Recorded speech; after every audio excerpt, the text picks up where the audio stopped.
लिंगोपरि च यद्द्रव्यं तद्ग्राह्यं मुनीश्वराः सुपवित्रं च तज्ज्ञेयं यल्लिङ्गस्पर्शबाह्यतः।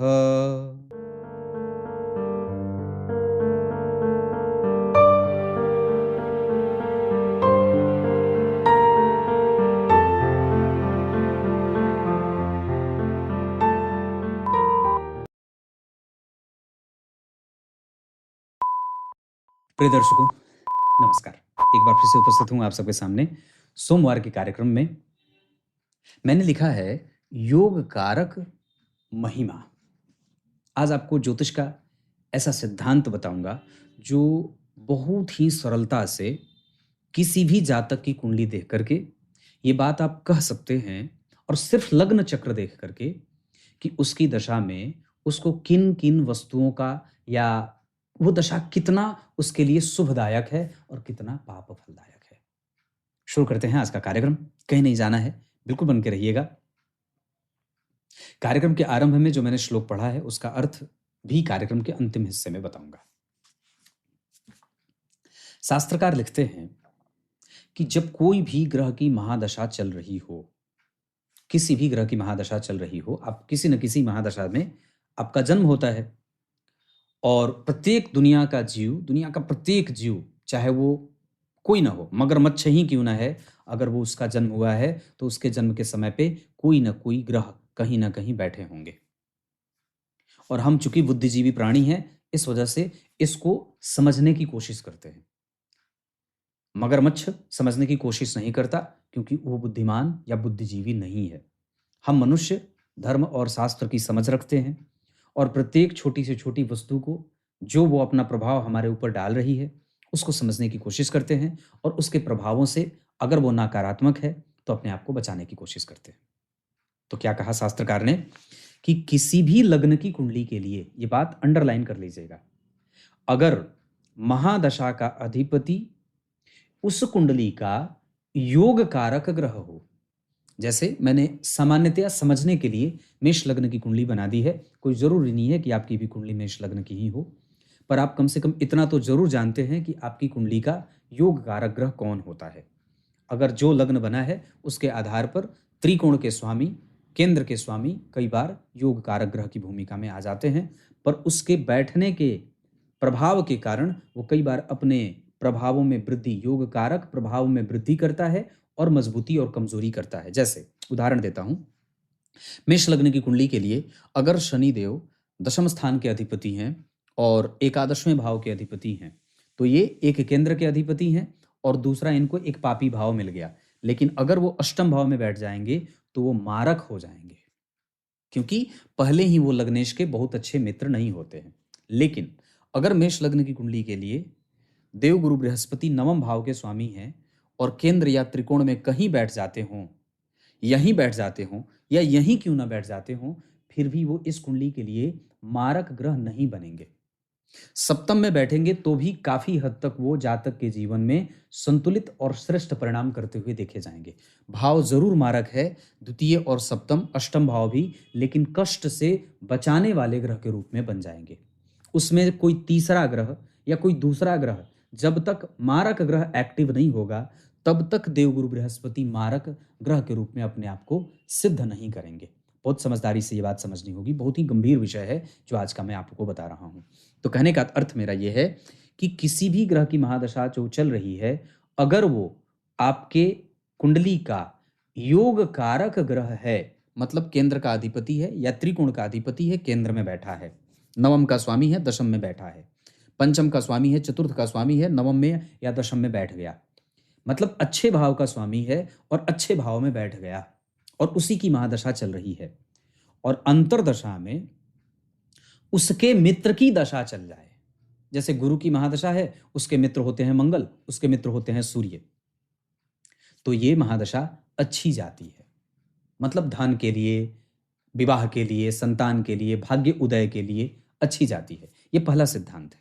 दूसरा सिद्धांत क्या कहता है कि योग कारक ग्रह की महादशा जब कभी आपको चल रही है और उसमें किसी भी शुभ ग्रह की महादशा के बाद अंतरदशा आ जाए, मान लीजिए योग कारक ग्रह आपकी कुंडली के लिए शनिदेव होते हैं, तुला लग्न की कुंडली बनती है और उसके लिए शनिदेव योग कारक होते हैं, या बुध की दशा चल रही है या शुक्र की दशा चल रही है और उसमें ही चंद्रमा का अंतर आ जाए, है ना, तो ये महादशा अशुभ ना होकर के शुभ फलदायी हो जाती है।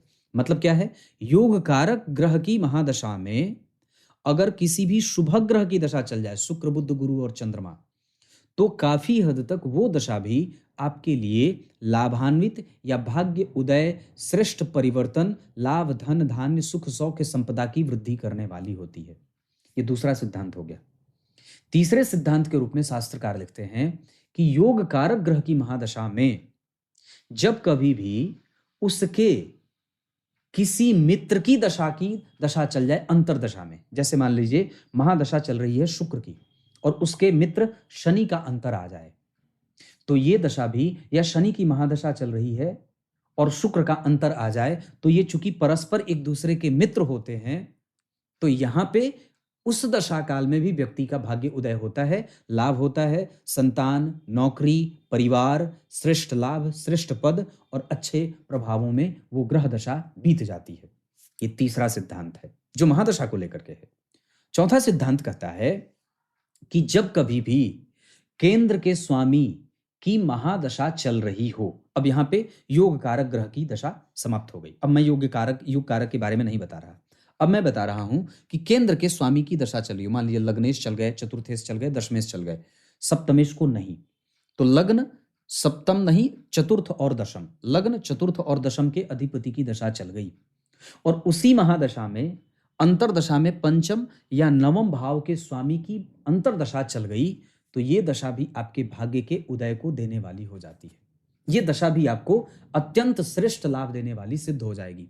बस आप इत्मीनान रखिए, आलस्य मत करिए, अपने कमजोरी से अपने आप को कमजोर मत करिए, जो आपकी कमजोरी है उसको दबा करके रखिए, शांति से अपनी दशा के बीतने का इंतजार करिए और अच्छी दशा के आने का इंतजार करिए। ये दशा आपको बहुत सारी चीजें देने वाली बन सकती है। तो मैंने जितनी भी बातें कही हैं, एक बार फिर से अगर उसको रिवाइंड करके आप दोबारा सुन लेंगे तो आपको बहुत स्पष्टतया ये बात समझ में आ जाएगी कि महादशा अगर योग कारक की हो, उसमें शुभ ग्रह की दशा चल जाए, उसके मित्र की दशा चल जाए, या फिर त्रिकोण के स्वामी की दशा में केंद्र के अधिपति की दशा चल जाए, या उसके मित्र की दशा चल जाए, तो यह दशा काफी हद तक ही नहीं अतिरिक्त सफलता देने वाली बन जाती है। कोई कंफ्यूजन नहीं है, बिल्कुल ही समझदारी से ये बात आपको चुपचाप ये देखना चाहिए कि महादशा किसकी चल रही है और अंतरदशा किसकी चल रही है। अगर ये दोनों मित्र हैं तो काफी हद तक ये दशा आपको देने वाली है। भगवान उठिए, जागिए। दूसरे नंबर पे कि अब आपको ये देखना चाहिए कि महादशा किसकी चल रही है। अंतरदशा उसके शत्रु की चल रही है तो थोड़ा हम सहम जाएंगे, थोड़ा शांत चलेंगे, यात्रा से पहले सावधानी बरत लेंगे। जिससे हम टेंडर लेने जा रहे हैं, जिस पे सिग्नेचर करने जा रहे हैं, जिससे पार्टनरशिप में जा रहे हैं, उसको सावधानी से सिग्नेचर करेंगे, उसमें हम पूरा पैसा नहीं डालेंगे, थोड़ा सतर्क हो जाएंगे। यहीं से ज्योतिष जैसे विषय की महत्ता सिद्ध हो जाती है। हमारे स्वास्थ्य की परेशानी चल रही है, अष्टम भाव के अधिपति हैं, दशा काल में एक्टिव हैं, अंतरदशा में राहु हैं, केतु हैं, शनि हैं, मंगल हैं, तो हम अपने पति पत्नी में मतभेद नहीं करेंगे, हम अपने स्वास्थ्य का ध्यान रखेंगे, यात्रा में सावधानी रखेंगे, चोट चपेट की घटनाएं हमें परेशान ना करें, हम इसका ध्यान रख लेंगे। तो कहने का अर्थ इतना ही है। आइए कार्यक्रम के आरंभ में जो मैंने श्लोक पढ़ा था उसका अर्थ बता दूं। भगवान वेदव्यास लिखते हैं शिव पुराण में कि जो भी वस्तु शिवलिंग के ऊपर अर्पित कर दी गई वो अग्राह्य होती है,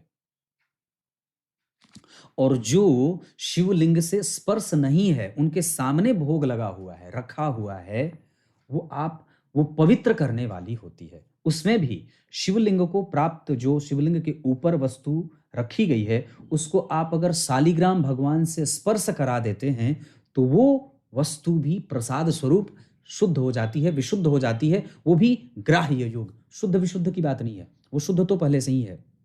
मतलब कहने का अर्थ है कि जो ऊपर शिवलिंग के अर्पित है उसको आप उठा करके अगर शालिग्राम भगवान से छुआ करके उसको भी ग्रहण करना चाहते हैं तो कर सकते हैं। और वैसे अगर शालिग्राम भगवान नहीं है तो फिर वो अग्राह्य है, क्योंकि वो शिवलिंग के ऊपर अर्पित है। और ऐसे शिवलिंग के सामने भगवान को जो भोग लगाया गया है, अगर वो ग्राह्य करना है तो बिल्कुल निस्संदेह आप उसे प्रसाद समझ करके, क्योंकि इसकी महिमा मैंने पूर्व में बता रखी है। इसमें किसी भी संबंध में अगर कोई प्रश्न होगा, आप मेरे शाम के कार्यक्रम को देखेंगे तो आपको प्रसाद ग्रहण करने से संबंधित जितना भी प्रश्न है वो आपको मैंने बता रखा है कि शिवलिंग के प्रसाद की कितनी महिमा होती है, भगवान शिव के प्रसाद की कितनी महिमा है। वो घर में आ जाए तो घर पवित्र हो जाए, है ना। जिसने कितने ही जघन्य पाप किए हैं, अगर वो शिवलिंग का प्रसाद ग्रहण कर लेता है तो वो शुद्ध हो जाता है। कुछ इस तरीके से आज के इस कार्यक्रम का समापन करते हैं। तब तक के लिए बहुत बहुत नमस्कार।